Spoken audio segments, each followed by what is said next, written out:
हाँ जी, आज हम करेंगे, आज की जो हमारी वीडियो है हम उसमें पढ़ेंगे monetary policy in the case of deficient demand and in the case of excess demand. ठीक है, तो मॉनेटरी पॉलिसी सबसे पहले पढ़ेंगे in the case of deficient demand. जैसे कि हमने इसके इंस्ट्रूमेंट्स पहले पढ़ लिए हैं, हम उसको बस पढ़ेंगे कि कैसे वर्क करते हैं। नंबर 1, बैंक रेट और repo rate are reduce to encourage borrowings. ये जो बैंक रेट है या ये जो रेपो रेट है उनको कम किया जाएगा ताकि जो लोग हैं वो बोरोइंग ज़्यादा कर सकें, जो कमर्शियल बैंक है वो बोरोइंग ज़्यादा कर सके, जिससे कि जो पावर है, ठीक है, लोगों की वो इंक्रीज़ हो सके और जो डेफिशिएंट डिमांड की प्रॉब्लम है वो कम हो सके। ठीक है, फिर reverse repo rate is lowered. फिर रिवर्स रेपो रेट को भी कम करना चाहिए जिससे कि लोन लेना आसान हो जाए।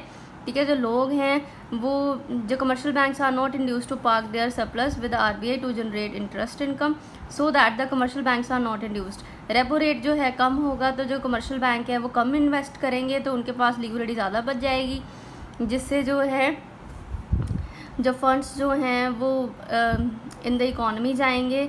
ठीक है, तो जो सप्लाई ऑफ मनी है वो इंक्रीज़ होगी जिससे कि डेफिशिएंट डिमांड की प्रॉब्लम जो है वो सॉल्व होगी।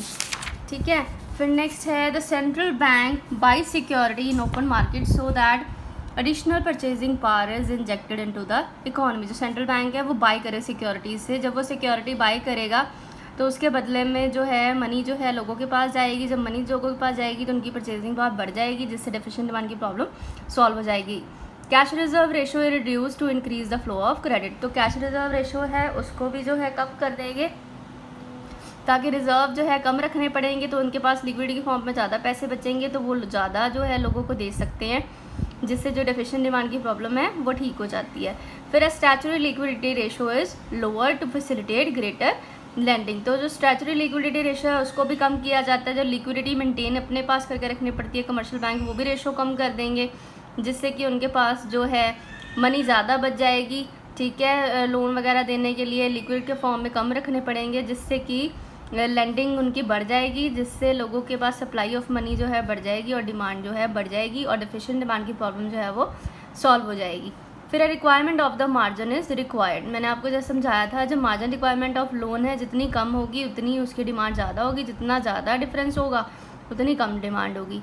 ठीक है, रिक्वायरमेंट ऑफ मार्जिन जो है रिड्यूस किया जाएगा कि अगर 100 रुपीज़ का आर्टिकल मोर्टगेज किया जाता है तो 80 रुपीज़ अगर मिलते हैं तो डिमांड जो है बढ़ जाएगी लोन्स की, ताकि जो लोग हैं वो लोगों के पास जो है मनी सप्लाई आ जाएगी और लोगों की डिमांड जो है वो बढ़ जाएगी। Credit rationing already your operation is stopped. अगर क्रेडिट रैशनिंग है, अगर कोटा सिस्टम है, अगर उसको जो है थोड़ा बहुत उसको मेंटेन किया हुआ है कि इससे ज़्यादा नहीं देनी है लिक्विडिटी, ठीक है, या कैश नहीं देना है, तो उसको जो है कंट्रोल किया जाएगा। ठीक है, अगर डेफिशिएंट डिमांड है, अगर जो है डिमांड में पहले ही कमी है तो अगर जो है कोटा सिस्टम उन्होंने अप्लाई किया है तो उसको बंद कर देंगे ताकि लोग जो है जितना चाहे उसको दे सकें लोन्स वगैरह और उनकी जो डिमांड है वो इकॉनमी में बढ़ सके।